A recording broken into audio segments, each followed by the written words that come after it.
ጤና ይስጥልን የከበረ ሰላምታችን በመላው ዓለም ሆናችሁ ቃል ስፖርት ዩቲዩብ ቻናላችንን ለምትከታተሉ ውድ አድማጮቻችን ሁሉ ይድረስ ብለናል። ከእናንተ ከሆነው ቃል ስፖርት ዩቲዩብ ቻናል ለዚህም ሰዓት መርጠን ያሰናዳልናችሁን ስፖርታዊ ጥንቅሮች በቅደም ተከተል እንደ ሁልጊዜው እያደረስናችሁ ቆይታ የምናደርግ ይሆናል። እስከ ፕሮግራማችን ፍጻሜ ስትቆዩ ታዲያ ላይክ ካረጋችሁን ለእኛ በብዙ ይጠቅመናል። ላይክ ማድረግ እንዳይረሳ። በሀሳብ መስጫ ሳጥናችን ለሀሳብ አስተያየታችሁን አጋሩን። በተለይም ዛሬ በድሬዳዋ ዓለም አቀፍ ስቴዲየም የነበራችሁ ጨዋታውን የተከታተላችሁ ድሉን አብራችሁ ያከበራችሁ ውድ ኢትዮጵያውያን ምልከታችሁን አጋሩን። በብሔራዊ ቡድናችን ዙሪያ እኛ በጣም ለየት ያለ ጥንቅር በዚህ ጉዳይ ይዘናል። ትንሽ ፈገግም ትሉበታላችሁ። በአውሮፓ የመረጃ ሰዓታችን ባርሴሎና ስቴዲየሙን ጥሎ ይወጣል ተረጋግጧል። ለምንና መች የሚለውን እንዲሁም ከጉዳት ጋር በተያዘ ተጨማሪ መረጃዎችን ይዘናል። በማድሪድ የመረጃ ሰዓታችን ወደ ቡድኑ የሚመለሰውን ተጫዋች የአንድ ዓመት ጉዞ በአስደናቂ ሁኔታ እንነግራችኋለን። ታላቁ ፍጻሜ ብሎታል ካርል ሄንዝ ሮሜንጌ። ምኑን ያሉት እንነግራችኋለን። በጣሊያን ተጫዋቹ ይቀጣል። በጣም አነጋጋሪ ጉዞን በጣሊያን ሴሪ ሲ እስከ ጣሊያን ሴሪ ኤ እናነሳለን። ሊወርድ የቀረበው ኃያሉ ክለብ ተጨማሪ መረጃ በፊፋን በኩል ይዘናል። አብራችሁን ስትቆዩ ከምትከታተሉት በጥቂት ውስጥ ነው። ውድ ቤተሰቦቻችን በፕሪሚየር ሊግ የመረጃ ሰዓታችን በርካታ ጥንቅሮችን ይዘናል። በርካታ ቢጫ ያለ አንዳች ቀይ ካርድ ጉዞ የቀጠለው የፕሪሚየር ሊጉን አነጋጋሪ ተጫዋች ካነሳን በኋላ አንድ አሰልጣኝ ቶትንሃምን በይፋ ተረክቧል። በጣም አነጋጋሪ ጉዳይ ነው። ይህ ሹመት እንመለከተዋለን። የቼልሲ ቡድን ማነው የእግር ኳስ ክለብ ያደረገው እያሉ ነው ግራሃም ፖተር። ቼልሲን እንዳሰለጠኑ አይዘነጋም። ጸጉሩን ከዋንጫና ከአንድ ክለብ ጋር መቀላቀልን ጋር ያያያዘው ኮኮሪያ ዛሬ በጣም አነጋጋሪ ሀሳብ አጋርቷል። 2017-18ም ቼልሲ ቤት እንመለሳለን። የዓለም ክለቦቹ ዋንጫ ሻምፒዮኖቹ ቼልሲዎች እስከ ፕሮግራማችን ፍጻሜ ምርጫዎቹ ቃል ስፖርት ዩቲዩብ ቻናል ይሁን። ሊቨርፑል የፕሪሚየር ሊግ ክለቦችን እያጠና ነው ተብሏል። የትኞቹን የሚለውን እንነግራችኋለን። ሊቨርፑል 320 ሚሊዮን ፓውንድ ያወጣበት ያለፈው ክረምት 3 ተጫዋቾች ከዛ በዘለላ አንድ ተጫዋች በወቅታዊ ሁኔታ ያነሳውን ጨምሮ በርካታ መረጃዎችን ለሊቨርፑልውያን ይዘናል። በአርሰናል የመረጃ ሰዓታችን 60 ሚሊዮን ፓውንድ የተጠየቀበትን ዝውውር በዝውውር ሂሳቡ ምክንያት እየፈለገ ላያስፈርሙ ይችላል ስለተባለ በሪያል ማድሪድ ቤት ያንድን ተጫዋች ክትትልና እንደዚሁም በቡድን ዜና የቡድኑ ወሳኝና ቁልፍ ተጫዋቾች እናነሳለን። የማንቸስተር ዩናይትድ የጉዳት ዝርዝር ውስጥ ያሉ ተጫዋቾች በመጨረሻም ወደ ቡድኑ እየተመለሱ ነው፣ እንመለከታችኋለን። ሲጀመር ብሩኖ ፈርናንዴዝ በሁሉም ሊግ ይጫወታል እያለ ነው ጄሬሚ ዴፎ። ለየት ያለውን ሀሳብ ይዘነዋል። ማንቸስተር ዩናይትድ በርካታ ተጫዋቾቹ በውሰትም እንዳሉ ይታወቃል። ታዳጊዎቹንም እናነሳለን። እስከ ፕሮግራማችን ፍጻሜ ከቃል ስፖርት ዩቲዩብ ቻናላችን ጋር ከቆያችሁ እነኝና ሌሎች የተመራረጡ ርዕሰ ጉዳዮችን ተከታተላላችሁ። በድጋሜ ላይክ እያረጋችሁን አብራችሁን ቆዩን። ውድ ቤተሰቦቻችን የዋሊያዎቹን ድል አስቀድመን እናንሳ። የኢትዮጵያ ብሔራዊ ቡድን ከሳኦ ቶሜ ጋር ያደረጉትን የአፍሪካ ዋንጫ የቅድመ ማጣሪያ የመልስ ጨዋታ 1-0 በሆነ ውጤት ድል አድርገዋል። ለዋሊያዎቹ ብቸኛዋን የማሸነፊያ ግብ ቸርነት ጉግሳ በ6ኛው ደቂቃ ነበረ ከመረብ ያዋሃዳት። ኢትዮጵያ የቅድመ ማጣሪያ የደርሶ መልስ ጨዋታ በድምር ውጤት 4-0 በሆነ ውጤት በማሸነፍ ድልድሉን ተቀላቅላለች። የኢትዮጵያ ብሔራዊ ቡድን በቀጣይ 2027 አፍሪካ ዋንጫ የምድብ ማጣሪያ ጨዋታ የሚያደርግ ይሆናል። የ2027 አፍሪካ ዋንጫ ማጣሪያ የምድብ ድልድል በቅርቡ ይፋ የሚደረግ ይሆናል። ብሔራዊ ቡድናችን ሲጀመርም በአፍሪካ ዋንጫ እጣ ድልድል ውስጥ ሊገኝ የሚገባ የነበረ ግን በነበረው ወቅታዊ ብቃት በፊፋ ደረጃ ሰንጠረዥ ምክንያት የቅድመ ማጣሪያ ጨዋታ የገጠመው እሱንም ድል ያደረገ ሆኗል። ካስታወሳችሁ የሳኦ ቶሜ ብሔራዊ ቡድን አሰልጣኝ እኛ እንደ ስፖርቲንግ ሊዝበን ሆነን የኢትዮጵያ ብሔራዊ ቡድንን እንደ ቦዶ ጌልሜት እንቀጠቅጣለን ብለው ነበረ። እሳቸው ዛሬ ግን ይቅር በሉኝ ያሉ ይመስላሉ። የኢትዮጵያ አጥቂዎች በፖርቱጋል ዋናው ሊግ ሁሉ ይጫወታሉ ብለው ምስክርነት ደግሞ ሰጥተዋል። የእሳቸው ሀሳብ ትንሽ ፈገግ የሚያስብል ነው። የሳኦ ቶሜና ፕሪንሲፔ አሰልጣኝ ሪካርዶ ሞንሳንቶ የዋሊያዎቹን የፊት መስመር ተሰላፊዎች ፍጹም የተለዩ ብለዋቸዋል። አሰልጣኙ ሲናገሩም ኢትዮጵያ ጠንካራ የፊት መስመር አላት ብለዋል። አቤል ያለው ቸርነትና መስፍን ልዩ የሆኑ ተጫዋቾች ናቸው ሲሉ የገለጹት አሰልጣኙ በፖርቱጋል ሊግ ሁሉ መጫወት ይችላሉ ብለዋል። አክሎም ያለፉትን 4 ዓመታት ሜዳ አልነበረንም፣ በሜዳችን ተጫውተን አናውቅም ያሉ ሲሆን በደጋፊት መጫወት ወደነዋል፣ እግር ኳስ እንደዚህ ነው ብለዋል። በሜዳችን ተጫውተን ቢሆን ቢሆን ኖሮ የመጀመሪያ ዙር ጨዋታም እንዲህ ባልከበደን ብለዋል። ሞሮኮ ላይ ነበረ ጨዋታ የተደረገው። የስፖርቲንግ ሊዝበን ጨዋታ ጠቅሰው ስለሰጡት አስተያየትም እንደዛ ብዬ የጠቀስኩት ተጫዋቾቼን ለማነሳሳት ብዬ ነበረ፣ አልሆነም ብለዋል። ልክ እንደ ስፖርቲንግ ሊዝበን ሆነን ማለታቸው የሚዘነጋ አይደለም። ለማንኛውም ድሉ ለኢትዮጵያ ብሔራዊ ቡድን ጥሩ መነቃቃትን የሚፈጥር ነበረ። ውድ ቤተሰቦቻችን ጎረቤት ሀገር ኤርትራም የምድብ ድልድል ተፋላሚ ሆናለች። ከረጅም ጊዜ በኋላ ወደ አፍሪካ ዋንጫ መድረክ የተመለሰው የኤርትራ ብሔራዊ ቡድን የምድብ ድልድሉን ተቀላቅሏል። ኤርትራ ዛሬ ከእስቶዋኒ ጋር ያደረገችውን የአፍሪካ ዋንጫ ቅድመ ማጣሪያ የመልስ ጨዋታ 2-1 አሸንፋለች። አሊ ሱሌማን በኢትዮጵያ ክለብ ውስጥ እናውቀው ነበር። በጨዋታው ድንቅ የመቀስ ምትግ ነው፣ አክሮባቲክ የሆነ ግብ ያስቆጠረው በጣም አስገራሚና ውብ ግብ ነበረ። የቀይ ባህር ግመሎች በድምር ውጤት 4-1 በማሸነፍ የ2027 አፍሪካ ዋንጫ ምድብ ድልድልን ተቀላቅለዋል። ለወትሮ ብሔራዊ ቡድኑ በየሄደበት ተጫዋች የሚጠፋበት የነበረው የኤርትራ ብሔራዊ ቡድን ዛሬ ለአፍሪካ ዋንጫ ምድብ ድልድል ገብቷል። ኤርትራ ብሔራዊ ቡድን ውስጥ ከማን ይደርሳታል የሚለው በትልቁ ይጠበቃል። ምናልባት የምስራቅ አፍሪካ ሀገራት ሞር አብረው የመደልደል እድል ሊኖራቸው ይችላል። ጉዳዩን ተከታትለን እናቀርበዋለን። ዛሬ ኢትዮጵያ ጎረቤት ሀገር ኤርትራም ወደ ምድብ ድልድል መግባታቸውን ያረጋገጡበት ቀን ነበር። ወደ ባህር ማዶ መረጃችን ተሻገርን። ባርሴሎና ካምፕኑን ዳግም እንደሚለቅ ተረጋግጧል። ውድ ቤተሰቦቻችን ለረጅም ጊዜ ካምፕኑን ለቆ በሌሎች ሜዳዎች ላይ ሲጫወት ነበር። አሁን ደግሞ ተመልሶ በካምፕኑ እየተጫወተ ነው። ዳግም ክለቡ ካምፕኑን የሚለቀው በ2027-28 የውድድር ዓመት መሆኑ ተረጋግጧል። ይህንን ስቴዲየም የሚለቀው ደግሞ ውድ ቤተሰቦቻችን የስቴዲየሙ ሙሉ ጣራ እንዲዘጋ ለማስቻል ነው ተብሏል። ልክ እንደ ቤርናቢዮ ማለት ነው። እና ውድ ቤተሰቦቻችን በቀጣይነት በሙንታጅ ስቴዲየም ዳግም ይጫወታሉ ተብሎ ይታሰባል። ያ ስቴዲየም 50 ሺህ ደጋፊዎች አካባቢ እንዲይዝ ይደረጋል ተብሎ ይጠበቃል። ያው 50 ሺህ ደጋፊዎችን ስለሚይዝ አሁን ላይ ባለው ሂደት፣ ስለዚህ ወደ ስቴዲየም አቀንተው ጨዋታ ያደርጋሉ። ከሰሞኑ በጉዳቱ ምክንያት ከፊፋ 144,000 ዩሮ ካሳ የተቀበሉበት ራፊኒያ ለባርሴሎና ፍቃዱልኝ እያለ ነው። ፍቃድ ጥያቄ ያቀረበው ደግሞ የማገገም ሂደቴን ወደ ስፔን መጥቼ ሳይሆን በዚሁ በብራዚል ላጠናቅ የሚል ነው። ተጫዋቹ በጣም መጥፎ ስሜት ውስጥ ነኝ ያለው በሚለው ለባርሴሎና በላከው መልእክቱ ላይ ለሚቀጥሉት 5 ሳምንታት በላይ ከሜዳ እንደሚርቅ ይታወቃል። በዚህ መልእክቱም ላይ ለባርሴሎናዎች ሁሉንም ቅድመ ሁኔታዎች ባማከለና በጣም የኔ በምለው ፊዚዮቴራፒስት አማካኝነት ሕክምናዬን እየተከታተልኩኝ እዚሁ ልቆይ፣ ሙሉ የሕክምና ክትትሉም በእናንተ ቁጥጥር ሲሆን ዋናው ግን እዚህ መቆየት ነው የምፈልገው ብሏል። ለመሆኑ ባርሴሎናዎች ይህንን የራፊኒያን ጥያቄ ፍቃድ ይሰጡታል ወይንስ እዚሁ አይናችን ስር ሆነ ነው የምታገግመው ብለው ወደ ስፔን ይመልሱታል የሚለው በቀጣይ ይጠበቃል። የባርሴሎናው ፕሬዝዳንት ዳግም ለሁለተኛ ጊዜ በቅርቡ የተመረጡት ማለት ነው ዳኞች እኛን ስለማይደግፉን በጨዋታ ወቅት እጅግ የላቀ መሆን እንዳለብን ይሰማናል ብሏል። እዚህ ላይ ሁል ጊዜ ሪያል ማድሪዶች የሚረዱ ይመስላሉ። ሪያል ማድሪዶች በዳኞች ድጋፍ እንደሚያገኙ ማን የሚያውቀው ነው። ባርሴሎኔሽን የሚባለን በሽታ ሪያል ማድሪዶች አለባቸው ብሏል። እሳቸው የዳኞች ኮሚቴ ፕሬዚዳንቶች ከሪያል ማድሪድ ጋር ግንኙነት እንዳላቸውም ይሰማናል። የዳኞች በተለይ ምክትል ፕሬዚዳንቱ ለሪያል ማድሪድ በጣም ቅርብ ናቸው ብለው ከእሳቸው ጋር በተያያዘ ከዚህ ቀደም ለአንድ ዳኛ ከፍሏል በተባለ ጉዳይ ለቀረበባቸውን ቅሬታ ማስተባበያ ሰጥቷል።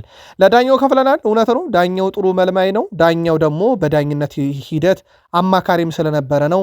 ይልቁንስ የዳኝነት ድጋፍ ያለው ለሪያል ማድሪድ ነው። እኛ ባርሴሎናዎች በዳኛ ስለማንደገፍ ጠንክረን እንጫወታለን፣ ጠንክረን ስለምንጫወት እናሸንፋለን ብለዋል የባርሴሎና ፕሬዚዳንት ሁዋን ላፖርታ።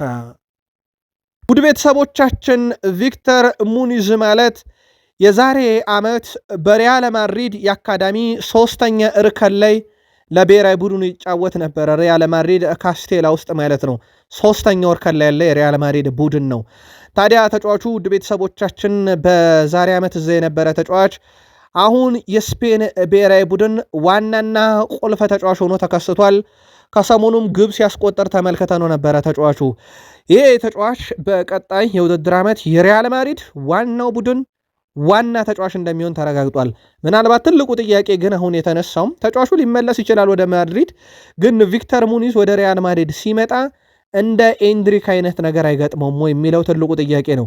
ኤንድሪክ ወደ ሪያል ማድሪድ ከመጣ በኋላ ካርሎ አንቸሎቲም እንደዚሁም ደግሞ ዣቢ አሎንሶ ማላጫውት ብለውት ወደ ኦሎምፒክ ሊዮን እንዳቀና ይታወቃል። ቪክተር ሙኒዝ ማን ዋስትና ይሰጠዋል የሚለው ይጠበቃል። ተጫዋቹ ግን ከዛ አድጎ አሁን የሪያል ማድሪድ ተፈላጊ ተጫዋች ሆኖ ዳግም ወደ ክለቡ ይመለሳል። ካርል ሄንዜ ሩሜንጌ ሪያል ማድሪድ ከባየር ሙኒክ የሚያደርጉት ጨዋታ ከፍጻሜ በፊት ያለ ፍጻሜ ብለውታል። ሁለቱ ክለቦች አሁን ባለው ወቅታዊ ብቃት ላይ የአውሮፓን እግር ኳስ የተቆጣጠሩ ናቸው የሚሉት እሳቸው ካርል ሄንዜ ሩሜንጌ ይህ ጨዋታ አሁን ባይሆን መልካም ነበር ብለዋል። ነገር ግን የዕጣ ማውጣት ስነስርዓቱ ሪያል ማድሪድ እና ባየር ሙኒክን አገናኝቷል የሚለው የቀድሞ ሰው አሁን ይሄ ጨዋታ ከፍጻሜ በፊት ያለ ሌላኛው ታላቁ ፍጻሜ ብለውታል። ጨዋታውን ማን ያሸንፋል ተብሎ ለቀረበላቸው ጥያቄ እሳቸው ልባቸው ከሪያል ማድሪድ ጎን ነውና ከባየር ሙኒክ ጎን ነውና ባየር ሙኒክ እንዲያሸንፍ ፍላጎታቸው መሆኑን ተናግረዋል። ግን በቀላሉ እንዲህ ነው ተብሎ ለመተንበይ የሚያስቸግር ጨዋታ እያሉት ይገኛሉ። ታላቁ ጨዋታ በአውሮፓ ሻምፒዮንስ ሊግ በትልቁ ይጠበቃል። ጣሊያን ደርሰናል። ቤልጂየም አጥቂ ሮሜሎ ሉካኮ ናፖሊ ወደ ልምምድ እንዲመለስ ያቀረበለትን ጥሪ ባለመቀበሉ ዛሬ ሳይገኝ መቅረቱ ተረጋግጧል። በቤልጂየም የሚገኘው ሉካኮ የማገገሚያ ፍቃዱን ጨርሶ ወደ ክለቡ እንዲመለስ ትዕዛዝ ተሰጥቶት ነበረ። ሉካኮ በበኩሉ በቤልጂየም የሚቆየው በእግሩ አካባቢ እብጠት ስላጋጠመው መሆኑን በማህበራዊ ገጹ አሳውቋል። የሴሪው ክለብ ናፖሊ ባወጣው መግለጫ ሮሜሎ ሉካኮ ላይ የዲሲፕሊን እርምጃ ለመውሰድ ማሰቡ ተረጋግጧል። በሌላ በኩል ናፖሊ ሮሜሎ ሉካኮን ከቡድን ስብስብ እንደሚቀንስም በይፋ አስታውቋል። ይሄ ሁለት አይነት ይዘት አለው። አንድ የሮሜሎ ሉካኮ የናፖሊ ቆይታ ምን ያህል እያበቃ እንደሆነ ማሳያ ነው። ሁለተኛ ነገር በማንቸስተር ዩናይትድ ንብረት ሆኖ ግን በናፖሊ በውሰት የሚጫወተው እናም በቋሚነት ቀጣይ ዓመት ይጠቃላል ተብሎ የሚጠበቀው ራስመስ ሆይሉንድ የቋሚነት ዝውውርን እርግጠኝነት እያረጋገጠ የመጣ ይመስላል። ሮሜሎ ሉካኮ ከናፖሊ ጋር ያለው እህል ውሃ ኦልሞስት እያበቃ መጥቷል። በጣሊያን ቆይተን ኮሞን እናንሳው። ኮሞ ከሴሪ ሲ እስከ ሴሪ ኤ ውድ ቤተሰቦቻችን ባለፉት 5 ዓመታት ውስጥ የጣሊያን ሴሪው ክለብ ኮሞ ፍጹም አስደናቂ ነው። ኮሞ ውድ ቤተሰቦቻችን የዛሬ 5 ዓመት አካባቢ ሴሪ ሲ ነበረ፣ ከዛ ሴሪ ቢ፣ ከዛ ሴሪ ኤ መጣ ማለት ነው። በነገራችን ላይ የዛሬ 5 ዓመት ሴሪ ሲ ሲጫወቱ የአሁኑ አሰልጣኛቸው ሴስክ ፋብሬጋስ የሞናኮ እግር ኳስ ክለብ ተጫዋች ነበረ በፍራንስ ሊጋ። አሁን ይህ ቡድን ነው እንግዲህ ሴስክ ፋብሬጋስም ጫማ ሰቅሎ አሰልጣኝ ሆኖ ቡድኑም ከሴሪሲ ሴሪኤ መጥቶ 4ኛ ደረጃ ላይ የሚገኝ ከዩቬንቱስ በላይ የተቀመጠ ባለፉት 5 ጨዋታ 5ቱን የሚያሸነፈ የአውሮፓ ሻምፒዮንስ ሊግ ቦታን በራሱ መንገድ አሁን ላይ አረጋግጦ ያለ ክለብ ሆኖ የተቀመጠው በጣም አስገራሚ የኮሞ ቡድን በ5 ዓመት ውስጥ ከሴሪሲ እስከ ሴሪኤ እና የአውሮፓ ሻምፒዮንስ ሊግ ትኬት እስከ መቁረጥ በጣም አነጋጋሪ ጉዞ ነው። ፍራንስ ደረስን። ዲዛየር ዱዌን እናንሳ። ቀጣይ እንግዲህ የፍራንስ ብሔራዊ ቡድን ዋናው ቡድን አባል ሆኖ በዓለም ዋንጫ ይገኛል ተብሎ ይጠበቃል። ዘንድሮ የፍራንስ ብሔራዊ ቡድን የፊት መስመር አጥቂ ጥራትን በተከታታይ የቃል ስፖርት ዩቲዩብ ቻናል የመረጃ ሰዓታችንም ስናካፍላችሁ ነበረ። ለአብነት ያክል ዲዛየር ዱዌ ባለፉት 10 ጨዋታ በሁሉም መድረክ 8ኛ የግብ አስተዋጽኦ ላይ ደርሷል። 6ቱን አስቆጥሮ 2 አሲስት አድርጓል። በትልቁ እየተጠበቀ ያለ ተጫዋች ነው። ይህ ተጫዋች እድገቱ በጣም አስደናቂ ነው። በእርግጥ በነገራችን ላይ ውድ ቤተሰቦቻችን ይሄ የአውሮፓ ትልልቅ ክለቦች ቀጣይ ክረምት ላይ ወደ ቡድኖቻቸው እንዲቀላቀሉ ከሚፈልጓቸው ተጫዋቾች ውስጥ አንደኛው ዲዛየር ዱዌ ነው። ፓሪስ ሰን ዠርሜን ዲዛየር ዱዌንም ክቫራትስኬሊያንም እንደዚሁም ደግሞ ባርኮላንም ሶስቱም በተለያዩ ክለቦች ዝርዝር ውስጥ ቢካተቱም በቀጣይ ክረምት ላይ ፈጽሞ እንደማይሸጣቸው አስታውቋል። የዲዛየር ዱዌ ደግሞ የዘንድሮ የውድድር ዓመት ፍጹም የተለየም የሚባል ነው። ወልቭስበርግ በቡንደስሊጋ 17ኛ ደረጃ ላይ ተቀምጧል። ለመውረድ በቋፍ ነው ያለው ውድ ቤተሰቦቻችን። በእርግጥ እድሎች አሉት በቡንደስሊጋው መትረፍ የሚችልበት፣ ግን አሁን ውድ ቤተሰቦቻችን 21 ነጥብ ይዞ 17ኛ ደረጃ ላይ ተቀምጧል። ወልቭስበርግ 17ኛ ደረጃ ላይ የተቀመጠ ቡድን የቡንደስሊጋ ታሪካዊ ክለብ ነው ውድ ቤተሰቦቻችን። ለመጨረሻ ጊዜ በቡንደስሊጋ 2ኛ ወርከን የተጫወቱ 1997 ነው። ከዛ በኋላ አልወረዱም። ቡንደስሊጋን 2009 ላይ አሳክተው ነበረ። እንደገና ደግሞ በ2015 ሁለተኛ ሆኖ አጠናቀው ነበረ። በአውሮፓ ሻምፒዮንስ ሊግ 2021 ላይ የተሳተፈ ቡድን ነው። ይህ አይነት ቡድን ነው ውድ ቤተሰቦቻችን አሁን ከቡንደስሊጋ ሊወርድ ከጫፍ የደረሰውና እንዴት ያተርፉታል የሚለው ይጠበቃል። የቀድሞ የማንቸስተር ዩናይትድ ተጫዋቾች እዚህ ቡድን ውስጥ አሉ። አንደኛው ኤሪክሰን ነው። ይህም ቡድን በማትረፍ ሂደት ላይ ትልቅ ስራ ይጠበቅበታል። በርካታ ከዋክብቶች ያለፉበት ቡድን እነ ኦሊቨር ግላስነር 2021 ላይ ለአውሮፓ ሻምፒዮንስ ሊግ ያበቁት ቡድን እንደሆነ የሚዘነጋ አይደለም። 2015 እነ ኬቨን ደብሮይነ የነበሩበት ቡድን ነው። በጣም አስደናቂ ጊዜን ያሳልፏል። ቡንደስሊጋን 29 ያሸነፈ 2015 ሁለተኛ ሆኖ ጨርሶም ነበረ። ውድ ቤተሰቦቻችን የመካከለኛው ምስራቅ ጦርነት በቀጠናው ሰው እየበላ ውድ የሆነውን የሰው ሕይወት እየቀጠፈ ከዛም አለፍ ሲል ደግሞ የዓለምን ኢኮኖሚ በትልቁ እያናጋ የቀጠለ ሆኗል። ጉዳያችን ስፖርትና እግር ኳስ ነው። ከስፖርቱ ዓለም ጋር በተያያዘ ቀጠናው ላይ ያሉ አብዛኛው ስፖርታዊ እንቅስቃሴዎች እንደተቋረጡ ይታወቃል። የፊፋው ፕሬዚዳንት ዣኒ ኢንፋንቲኖ ዛሬ ደግሞ በማህበራዊ ትስስር ገጻቸው ብቅ ብለው ኢራን በዓለም ዋንጫ ትሳተፋለች ብለዋል። ኢራን በዓለም ዋንጫ ላልሳተፍ እችላለሁ አለች እንጂ አልሳተፍም አላለችም። ባይሆን ለፊፋው ፕሬዚዳንት ዣኒ ኢንፋንቲኖ የሚመራው ተቋም ደብዳቤ አስገብታ ነበረ። እኔም ማደርጋቸው ጨዋታዎች በሙሉ በሜክሲኮ ይደረጉልኝ ብላ ብታቀርብም ፊፋ ግን ለኢራን ብለን ጨዋታዎቹን አንቀይርም፣ ብዙ ጨዋታዎች መርሃ ግብሮች በወጣላቸው መሰረት ይካሄዳሉ ማለታቸው ይታወቃል። ዛሬ ደግሞ ኢራን ቅልጥ ባለ ጦርነት ውስጥ ሆናም ቢሆን በዓለም ዋንጫ ትጫወታለች ብለዋል። ዶናልድ ጄ ትራምፕ በሀገራቸው ኢራን መታ በዓለም ዋንጫ መሳተፏን በተመለከተ ይሄማ መብታቸው ነው፣ መጫወት ይችላሉ፣ ግን እኔ ለነሱ ሰጋለው ባይጫወቱስ የሚል በገደምዳሜው አይምጡብን ይዘት ያለው ሀሳብ ሲያጋሩ ተመልክተናቸው ነበረ። ውድ የቃል ስፖርት ዩቲዩብ ቻናል ቤተሰቦቻችን ከእናንተ ከሆነ ቃል ስፖርት ዩቲዩብ ቻናል የሰዓቱን የተመራረጡ ስፖርታዊ ጥንቅሮች እያጋራናችሁ እንገኛለን። ላይክ፣ ሰብስክራይብ፣ ሼር ስላደረጋችሁን አመስጋኞች ነን። በመረጃችን ላይ ሀሳብ አስተያየት ካላችሁ እንደ ሁልጊዜው አጋሩን፣ በምትደግፏቸውም ክለቦች ጨምሮ ማለት ነው። ውድ ቤተሰቦቻችን የእናንተ አንድ ላይክ ለእኛ በብዙ ይጠቅመናል፣ ልክ እንደ ሽልማት ማለት ነው። በድጋሜ አብራችሁን ቆዩን። በፕሪሚየር ሊጉ እንደ ጄምስ ታርኮውስኪ በርካታ ቢጫ ካርዶችን የተመለከተ ጥቂት ነው። 69 ቢጫ ካርዶችን ተመልክቷል።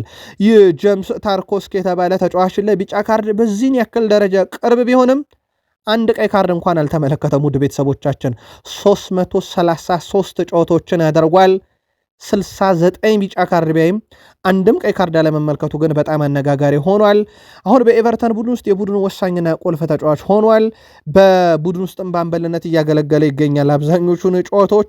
ዘንድሮ ኤቨርተን ሌላ ክስተት ሆኗል። ምናልባት የአውሮፓን ትኬት ይቆርጣል አይቆርጥም ሌላ መነጋገሪያ ጉዳይ ሊሆን ይችላል። ግን ዘንድሮ ኤቨርተን በጣም ጠንካራ ነው። አሰልጣኙን በቅርቡ ዴቪድ ሞይስንም ጭምር ኮንትራት የማራዘም እቅድ እንዳለውም ሲዘገብ ነበር። ዴቪድ ሞይስ በሁለተኛ ዙር ኤቨርተንን እያሰለጠኑ ነው። ያን ዩናይትድን ከመረከባቸው በፊት የኤቨርተን ታሪካዊ አሰልጣኝ እንደነበሩም ይታወቃል። አሁን ደግሞ የቡድናቸው ቁልፍ ተጫዋች እንደዚህ አይነት በጣም አነጋጋሪ ሪከርድ ያለው ሲጠበቅ የነበረ ግን በዚህ ሰዓት ያልተጠበቀ ሹመት ሮቤርቶ ዲዘርቢ ቶትንሃም በይፋ አሰልጣኝ ሾሟል። ለሰሜን ለንደኑ ክለብ ቶትንሃም አሰልጣኝ ሮቤርቶ ዲዘርቢን በኃላፊነት መሾሙን በይፋ አስታውቋል።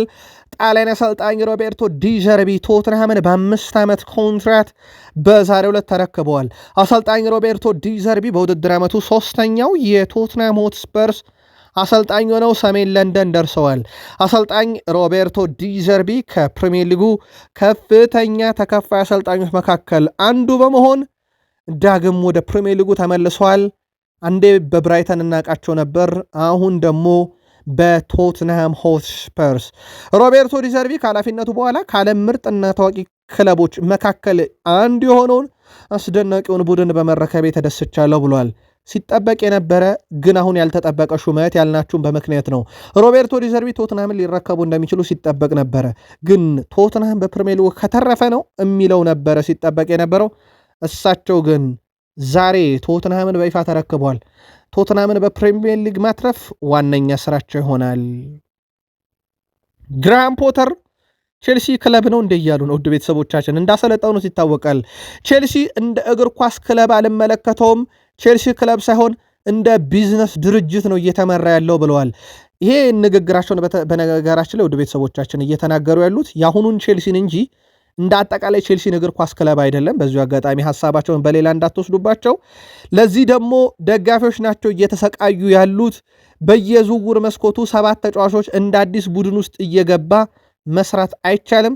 ምንም የሚታይ እቅድ የላቸውም ብለዋል። በተለይም ባለፉት 3 እና ጥቂት ዓመታት ውስጥ ክለቡ ሲጀመር የእግር ኳስ አይደለም የቢዝነስ ድርጅት መስሏል ብለው የወቅቱን ቼልሲ ተችቷል። እንዳልኳችሁ እሳቸው እንደ አጠቃላይ ቼልሲን እግር ኳስ ክለብ ሳይሆን የተቹት ወቅታዊ የቼልሲን እግር ኳስ ሲስተም አልወደዱትም። በነገራችን ላይ ግራሃም ፖተር ይሄን ይበሉ እንጂ በርካታ የቼልሲ የልብ ደጋፊዎችና ወዳጆችም ክረምት በመጣ ቁጥር የሚሸመቱ ተጫዋቾችን እንዳልወደዱ ይታወቃል። ለዚህ ቅርብ የሆነው ማሳያም በቼልሲ ቤት መረጋጋት እንዳይፈጠር ያደረገው የተጫዋቾች በዚህን ያክል ደረጃ ሸመታ ብቻ አይደለም፣ የአሰልጣኞችም ወዲያው ስንበት ክለቡን ብጥብጥ እንዳደረገው ይታወቃል። በሁለተኛው ዩቲዩብ ገጻችን ከኩኮሪያ እና ከሰሞኑ የኤንዞ ፈርናንዴዝ ወደ ማድሪድ እና ወደ ባርሴሎና እናመራለን ንግግር ጀርባ የማሬስካ ስንብት ልባቸውን እንዳደማ በራሳቸው አንደበት ተናግረዋል። ያልተናገሩትን ቼልሲ ቤት ይቁጠረው ብለን እንለፈውና ኩኮሪያ ጸጉርህን የዓለም ዋንጫ ከበላችሁ ትቆረጣለህ ተብሎ ጠይቆ ነበር ከስፔን ብሔራዊ ቡድን ጋር። ፈጽሞ አልቆረጠውም ብሏል። የዓለም ዋንጫን ብበላም እሺ ለሪያል ማድሪድ ከመጫወትና ጸጉርን ከመቆረጥ ሲባል ጸጉሬ ዳግም አይብቀል ብሏል። ለሪያል ማድሪድ ከመጫወት ልቡ ወደ ባርሴሎና ሸፍቶ እንዳለ ይታወቃል። ለመሸፈቱ ምክንያት ማሬስካን ስንብት እንዳልወደደ መናገሩንም ቀደም ባለው ጥንቅራችን አድርሰናችሁ ነበረ። ኤዲን ሃዛርድ በቼልሲ እግር ኳስ ታሪክ ውስጥ ምናልባት ሃዛርድ ሲባል በርካቶች የሚያውቁት ተጫዋቾችን ሸውዶ የሚያልፍበት ፍጥነቱ፣ ግብ የሚያስቆጥርበት ቴክኒካል ብቃቱ በጣም የተለየ ነው። ኤዲን ሃዛርድ በነገራችን ላይ በ2017-18 የውድድር ዓመት ቼልሲውያን እግር ኳስን እየተዝናኑ እንዲያዩ ያደረገበት ዓመት ነበረ። 82.5 በመቶ ኳስን ተከላካዮችን ለማለፍ ወይም ከፊቱ የቆሙ ተጫዋቾችን ለማለፍ ሞክሮ ያሳካው ሬት ነው። 165 የተሳካ ድሪብልን ፈጽሟል 2017-18። ከዛ በኋላ ወደ ሪያል ማድሪድ ካቀና በኋላ ግን ሃዛርድንም አልሆነም። እንኳን ክርስቲያኖ ሮናልዶ ሊተካ ግን በቼልሲ የነበረው ሃዛርድ ፍጹም የተለየ አይደለም። የቼልሲ ደጋፊ ገለልተኛ እግር ኳስ ተመልካች በራሱ የሚያደንቀውና የሚዝናናበት ተጫዋች ነበረ።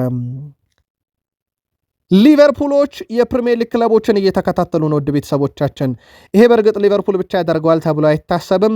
ሊቨርፑል ከፕሪሚየር ሊግ ሊወርዱ የተቃረቡ ቡድኖች ላይ በጣም ወሳኝና ቁልፍ ተጫዋቾችን እየተመለከቱ ነው ተብሏል። በነገራችን ላይ ዘንድሮ በዝውውር መስኮቱ ትኩረት የሳቡ አብዛኞቹ ተጫዋቾች እነኚሁ ሊወርዱ ከጫፍ በደረሱ ክለቦች ውስጥ ይገኛሉ። አንደኛው ቶትንሃም ነው፣ ሁለተኛ ወልቭስ፣ ሶስተኛ ኖቲንግሃም ፎረስት፣ አራተኛ ዌስትሃም ዩናይትድ ቤት ያሉ ተጫዋቾች በትልቁ እየተፈለጉ ነው። ሊቨርፑልን በጥብቅ እያየ ነው። ቶትንሃም እነ ሚኪ ቫን ቢን ጎሜሽ ወልቭስ ቤት፣ ኖቲንግሃም ፎረስት እንደ ኤሊዮት አንደርሰን፣ ዌስትሃም እንደ ፈርናንዴዝ ያለ ተጫዋች በትልቁ የበርካቶችን ቀልብ የሳቡ ነው። ሊቨርፑልም እነኚህን ክለቦች እየተመለከተ ነው ተብሏል በስፋት። በነገራችን ላይ ከወረደ ክለብ ተጫዋች መግዛት በፕሪሚየር ሊጉ እንደ ሲሳይ ነው የሚቆጠረው። ምክንያቱም በትክክለኛ ዋጋና በጣም ዝቅ ባለ ዋጋ ኮከብም ቢሆኑ ስለሚገኙ ነው። ሊቨርፑል ባለፈው ክረምት ለኢሳክ ለፍሎሪያን ቬርዝ እና ለሁጎ ኤኬቴኬ 320 ሚሊዮን ፓውንድ ፈሰስ አድርጓል። በእርግጥ ይህን ፈሰስ ያደረግኩት ተጫዋች ሸጬ ነው የሚለው መከራከሪያ እንዳለው ነው ማለት ነው። የሳላ ተተኪዎች ቀድሞውኑ በክለቡ ውስጥ እንዲገኙ ለማድረግ የታሰበ ነበር እየተባለ ይገኛል። በተለይም ቡድኑን ሚዛን ለመጠበቅ በቀጥታ ሳላህን በኳሊቲና በብቃት ደረጃን ባይተኩ ግን ቢያንስ ቡድኑን ሚዛን ለመጠበቅ ይረዳሉ በሚል ማለት ነው። በክለቡ አመራሮች ዘንድ ሳላህን በአንድ ተጫዋች ብቻ መተካትን ፈጽሞ ቀድሞውንም አላሰቡትም የሚለው ዘጋርዲያን። በመሆኑም የሳላ ክፍተት ለመሙላት በቡድኑ ላይ እንደ ቡድን መስራትን አቀደው ነበረ ብሏል። በክለቡ ውስጥ አሁን ላይ ትልቅ እምነት የተጣለበት ቨርዝ፣ ኤኬቴኬና ኢሳክ በጋራ በመሰለፍ የክለቡን የማጥቃት መስመር በቋሚነት እንዲመሩ ታቅዷል። እንደ ኢሳክ ያለ ተጫዋች በጉዳት ቢያጡትም ማለት ነው። እነዚህ 3 ተጫዋቾች ያላቸው ጥምረት የሳላህን መልቀቅ ተጽዕኖም በቡድን ውስጥ በደንብ ይቀንሳል የሚል እምነት አለ። በሊቨርፑል በኩል ሳላ ሲሄድ አዲስ ተጫዋች ከመፈለግ ይልቅ እነኚህን ተጫዋቾች ኬሚስትሪ በደንብ መስራት፣ ቬርዝ፣ ኢሳክ፣ ኤኬቴኬን አንድ ላይ አጣምሮ ማጫወት ለቡድኑ ሳላህን በአንድ ከመተካት በ3ቱ መተካት የተሻለ ብሎ ታምኗል። ቀመሩ ይሰራል ብላችሁ ታስባላችሁ? ኢሳክ ሲመለስ ሊቨርፑልያን መልከታችሁን አጋሩን። ከ2 ዓመት በፊት በዩሮፕ ሊግ ይጫወት ነበረ ሊቨርፑል። ኢብራሂማ ኮናቴም ይሄን ያነሳል። አሁን ግን ሰዎች ስለዛ ሊቨርፑል አያወሩም፣ ምክንያቱም ስኬት ላይ ነን ብሏል። ሁላችንም ረጋ ማለትና ታጋሽ መሆን አለብን፣ ምክንያቱም እጅግ አስደናቂ ደጋፊዎች አሉን። አንድነታችንን ከጠበቅን ስኬት በእርግጠኝነት ይመጣል። ምክንያቱም ከ2 ዓመት በፊት ኤሮፕ ሊግ የሚጫወት ቡድን አሁን የፕሪሚየር ሊግ ሻምፒዮን ሆኖ ዘንድሮም ለአውሮፓ ሻምፒዮንስ ሊግ ትኬት መቁረጥ የሚጫወት ሻምፒዮንስ ሊግ በመድረኩም በኤፍኤ ካፕም ያለ ብሏል። ምናልባት ስኬቱ በዚህ ውድድር ዘመን ይምጣ ይሆን አራቅም። ነገር ግን ሊቨርፑል እንደዚህ አይነት ክለብ ነው፣ በጥቂት ዓመታት ውስጥ ከነበረበት ተሻሽሏል እያለ ይገኛል። ኮናቴ አዲስ ተጫዋች ከጅምሩ አንስቶ ምርጥ ብቃታቸውን አለማሳየታቸው የተለመደ ነው፣ ምክንያቱም የመላመድ ጊዜ ያስፈልጋል ብሏል። እናም ደጋፊዎች ለሊቨርፑል የመጡ አዳዲስ ተጫዋቾችን በታጋሽነት መጠበቅ አለባቸው ብሏል። አዳዲስ ወደ ቡድኑ የመጡ ተጫዋቾችን እንግዲህ በመላመድ ሂደት ላይ እኛም እየረዳናቸው ነው ብሏል። በጊዜ ሂደት ደግሞ ይህ ቡድን ሲጠናከር ዋንጫ ጠብቆ ብሏል። የፕሪሚየር ሊጉን ወይም ሻምፒዮንስ ሊግ ዋንጫን ስናሸንፍ ደግሞ ሰዎች ያሳለፍነውን መጥፎ ጊዜ ይረሱልናል። ልክ ከ2 ዓመት በፊት ኤሮፕ ሊግ መጫወታችንን እንደረሱት አሁንም ስኬት ስናመጣ ዋንጫ ስንበላ ይረሱልናል እያለ ይገኛል። ከዚህ ጋር በተያያዘ ውድ ቤተሰቦቻችን አዲስ ከመጡ ተጫዋቾች ውስጥ እንደ ሁጎ ኤኬቴኬ ያለ ተጫዋች ዘንድሮ በጣም ጥሩ ጊዜን እያሳለፈም ይገኛል። ምናልባት እንዳልኳችሁ የኢሳክ መመለስ ደግሞ በትልቁ ሊቨርፑል ቤት የሚጠበቅና ያ ሊቨርፑል ሲሰሩ ያሰቡትን ጥምረት ከኢሳክ ጉዳት በኋላ በደንብ የሚታይ ይሆናል። ኢብራሂማ ኮናቴም አዲሶቹን ተጫዋች ጊዜ ሰጥተን እንጠብቅ ሲል ተደምጧል። አርሰናል በዝውውር መስኮቱ ላይ በንቃት ይሳተፋል። ግን አንዳንድ ዝውውሮች በአርሰናል የዝውውር ፖሊሲ ምክንያት ላይፈጸሙ ይችላሉ።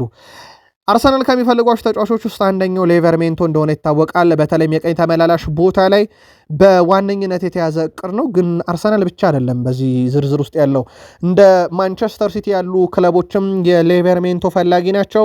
በኒካስል ቤት ድንቅ ጊዜን እያሳለፈ የሚገኘው ተጫዋቹ 60 ሚሊዮን ፓውንድ አካባቢ ወጪ ያስደረጋል ተብሎ ይጠበቃል። አርሰናሎች አንደኛ ፈላጊ ናቸው።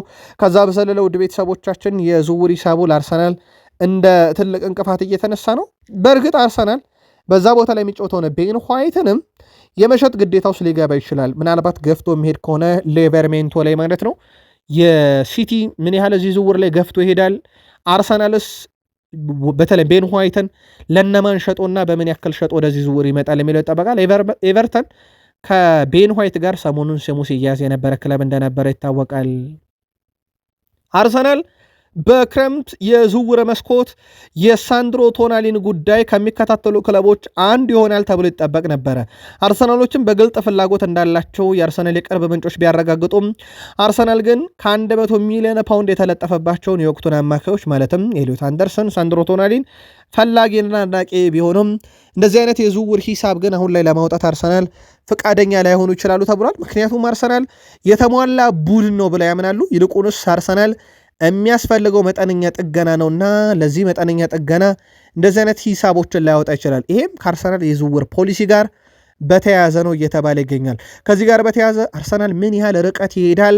ገንዘብስ ተደራድሮ ማስቀነስ ይችላሉ? ከተፎካካሪዎች ውስጥ አንጻር የሚለው ይጠበቃል። አርሰናል ግን ምናልባትም እንደ ሳንድሮ ቶናሊን ያለ ተጫዋች ቢያደንቅም በአርሰናል የዝውውር ፖሊሲ ምክንያት የተለጠፈበት ገንዘብ ማለት ነው ሊቀር የሚችል ዝውውር ሊሆን ይችላል። መረጃው ስካይ ስፖርት ነው። አርሰናሎች ሌላ እየተከታተሉት ያለ ተጫዋች አለ፣ አርዳ ጉለር።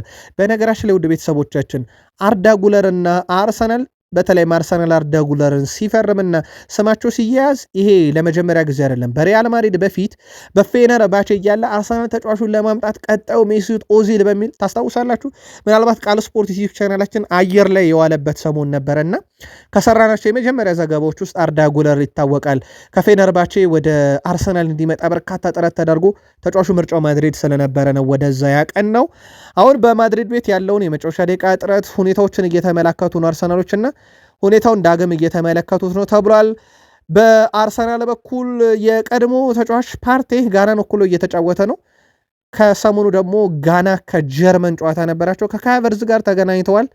ዘንድሮ ለአርሰናል ምርጡን እንደሚመኝ የተናገረው ጋናዊ ተጫዋች ቶማስ ፓርቴ ሃቨርዝን ስላገኘው ዳግም ደስ እንዳለውና እንደዚሁም ደግሞ ዘንድሮ አርሰናል ዋንጫ እንዲያነሳ ምኞቱ መሆኑን ተናግሯል። አርሰናል ዘንድሮ 3 ሽንፈት ገጥሞታል። የምንጊዜም ተቀናቃኙ ቶትንሃም 3ኛ አሰልጣኙን መቅጠሩ ዛሬ እንዲሁ የተገጣጠመ ጉዳይ ነበረም። በዩናይትድ በኩል በሀሳብ መስጫ ሳጥናችን ላይ በተደጋጋሚ ከመጣለን ጥያቄ አንዱ ይህ ፓትሪክ ዶርጉ ጉዳት ከምን ደረሰ የሚል ነው። ፓትሪክ ዶርጉ በግሉ ልምምዶችን እየሰራ ነው። ውድ ቤተሰቦቻችን የሚጠበቀው ነገር ወደ ዋናው ቡድን ልምምድ መቼ ይጀምራል የሚለው ነው። የተረጋገጠ ነገር የለም። ፓትሪክ ዶርጉ እስካሁን ወደ ሙሉ ልምምድ አልተመለሰም። ነገር ግን በጣም ቅርብ መሆኑን ከሰሞኑም ማይከል ካሪክ በሰጡት ጋዜጣዊ መግለጫ አረጋግጠው ነበር። ስለዚህ በትልቁ ይጠበቃል። ሌሳንድሮ ማርቲኔዝ ግን ተመልሷል። በአየርላንድ በሚኖረው ልምምድ ቆይታ ከዩናይትድ ስብስብ ጋር ይካተታል ተብሎ ይጠበቃል። ሙሉ ቡድኑ ወደ ዩናይትድ ከተሰባሰበ በኋላ በዓለም አቀፉ ረፍት ላይ ያለው። ስለዚህ ሌሳንድሮ ማርቲኔዝ በቀጣይ የሊድስ ጨዋታ ላይ ይመለሳል ተብሎ ይታሰባል። በነገራችን ላይ ዩናይትድ እና ሊድስ ጨዋታ ከ13 ቀን በኋላ ነው የሚደረገው። ዓለም አቀፉ ረፍት ቢጠናቀቅም በዚህ ሳምንት የኤፍኤ ካፕ መርሃ ግብር ስላለ ዩናይትድ ተጨማሪ አንድ ሳምንት ያርፋል። በዚህ ምክንያት ዩናይትዶች ወደ አየርላንድ አቀንተው ልምምድ ሲያደርጉ ሌሳንድሮ ማርቲኔዝ በቡድኑ ይካተታል ተብሏል። ጀሬሚ ዶፉ በብሩኖ እና በፔድሪ መካከል ያለው ንጽጽር እንደማይደግፈው ተናግሯል። ብሩኖ ፍጹም የተለየ ተጫዋች ነው ብሏል ከባርሴሎና ፔድሪ አንጻር። ነገር ግን ማነጻጸሮቹንም ሲቀርብ ፔድሪንም በብዙ አወድሶታል። ፔድሪ በጣም የተረጋጋና ኳስ ቁጥጥር ባለው ከባቢ ውስጥ ይጫወታል። ያ የሱ ኳሊቲ ነው። ብሩኖን ካመጣኸው ግን ፍልሚያ በበዛበት ሊግ ውስጥ እየተጫወተ ነው ብሏል። አንደኛው በኳስ ቁጥጥር ላይ ሲያተኩር ይላል። ይሄኛው ፔድሪን ማለቱ ነው የባርሴሎናውን። ብሩኖ ፈርናንዴዝ ደግሞ በጣም አደገኛው ሊግ ውስጥ ጫና በበዛበት ውስጥ ይጫወታል ብሏል። ፔድሪ ይላል የባርሴሎናውን ተጫዋች ወደ ማንቸስተር ዩናይትድ ብታመጣው ከከፍተኛ ፍጥነትና ጥንካሬ ጋር መታገል አይችልም ብሏል። ነገር ግን ብሩኖ ፈርናንዴዝን ወደ ባርሴሎና ብትወስደው ሮቤርት ሌዋንዶስኪ በርካታ ግብ ያስቆጥራል፣ ላሊጋው አዝናኝ ይሆናል። የባርሴሎና ደጋፊዎችም ጥራት ያለውን አሲስት ይመለከታሉ። ብሩኖ በሜዳ ላይ በቡድን ውስጥ እንደ አንድ ሳይሆን እንደ ብዙ ተጫዋች ነው የምመለከተው። ስለዚህ ብሩኖ ፈርናንዴዝን ከፔድሪ ጋር ማወዳደሩን አልቀበልም። ብሩኖ በራሱ ፍጹም የተለየ ተጫዋች ነው። ባርሴሎና ብትወስዱት ሌዋንዶስኪ አሁን ካለው በላይ ግብ ይኖረው ነበር እያለ ይገኛል። ምናልባት የባርሴሎና ደጋፊዎች እስከዚህኛው የመረጃ ሰዓታችን ካላችሁ መልከታችሁን እናጋሩን። የዩናይትድ ደጋፊዎች በብሩኖ ማንም እንዲመጣባቸው እንደማይፈልጉ ይታወቃል። ማንቸስተር ዩናይትድን በውሰት የለቀቀው ራዴክ ቪቴክ በጣም አስደናቂ ጊዜን በብሪስቶል ሲቲ እያሳለፈ ይገኛል። የ2 ዓመቱ ግብ ጠባቂም ኮንትራቱ በማንቸስተር ዩናይትድ 2028 የሚጠናቀቅ ሲሆን ከዛ በፊት እንግዲህ ወደ ቡድኑ ይመጣል ተብሎ ይታሰባል። በተለይም የሼን ላመንስ ቀጥተኛ ተፎካካሪ ይሆን ዘንድ ማለት ነው። ከማንቸስተር ዩናይትድ ጋር በቅርቡ እነጋገራለሁ ብሏል ስለሚቀጥለው የተጫዋቹ ቆይታ በማንቸስተር ዩናይትድ። ነገር ግን እኔ ዋና ህልሜ አሁንም መጫወት ነው ብሏል። ተጠባባቂ ወንበር ላይ መቀመጥ አልፈልግም ብሏል። ማንቸስተር ዩናይትድ ሼን ላመንስን ተጠባባቂ አድርጎ በቀጣይነት ይህንን ግብ ጠባቂ በብሪስቶል ሲቲ በውሰት የሰጠውን ራዳ ቪቴክን ቋሚ ያደርጋል ተብሎ አይጠበቅም። ግን ተጫዋቹ ተጠባባቂ መሆን ስለማልፈልግ ከዩናይትድ ጋር መጥቼ እንነጋገራለን እያለ ይገኛል። በማንቸስተር ዩናይትድ በኩል ምናልባት ወጣቱን ተጫዋች ጄጄ ጋብርኤልን እናንሳ። በዚህ ውድድር ዘመን ከ18 ዓመት በታች በፕሪሚየር ሊግ 19 ጎሎችን በማስቆጠር ቀዳሚ ሆኖ እየመራ ነው።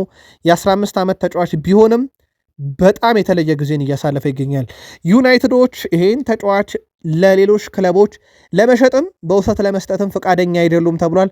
በርከት ያሉ ፈላጊዎች መጥተዋል። ዩናይትድ ግን ፍቃደኛ አይደለንም ብለው መልሰዋል። አበቃን። በማለዳው እንገናኝ። ላይክ ካላረጋችሁን ግን ከትህትና ጋር ላይክ አድርጉን።